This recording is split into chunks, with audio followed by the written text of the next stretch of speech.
मैं डॉक्टर संकल्प Mohan, senior consultant neurologist, पारस hospitals, Gurgaon. आज हम बात करेंगे एपिलेप्सी पे। अब एपिलेप्सी क्या है? एपिलेप्सी एक बीमारी है जिसमें तरह तरह के और बार बार दौरे पड़ते हैं, जिसको हम आम भाषा में मिर्गी भी बोल सकते हैं। अब एपिलेप्सी अलग अलग प्रकार की होती है, अलग अलग टाइप्स की होते हैं, जैसे focal epilepsy, generalized epilepsy, myoclonic epilepsy, absence epilepsy. अब जो फिट या एपिलेप्सी में होता क्या है, दौरे के टाइम आपके हाथ पैर सडनली अकड़ सकते हैं या टाइट हो सकते हैं या शेकीनेस हो सकती है, आंख ऊपर जा सकती है, इंसान बेहोश हो सकता है, कुछ समय के लिए मुंह से फ्रॉथ निकलने लगता है या ज़बान कट सकती है और कभी कभी यूरिन और पेशाब भी निकल सकता है।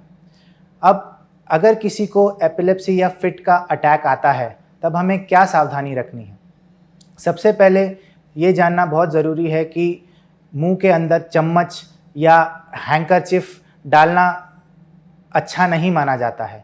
आपको पेशेंट को एक तरफ लेटाना है, लेफ़्ट साइड या राइट साइड, और सीजर को ख़त्म होने देना है और उसके बाद हो सके तो इमीडिएटली हॉस्पिटल लेके जाना है।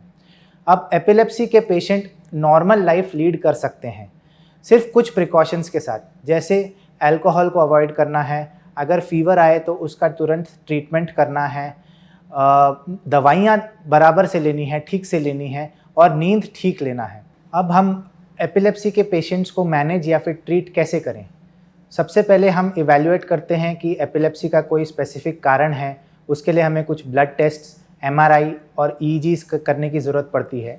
मोस्ट ऑफ द टाइम्स हम मेडिसिन्स के सहारे से ही हम ट्रीट कर पाते हैं एपिलेप्सी को।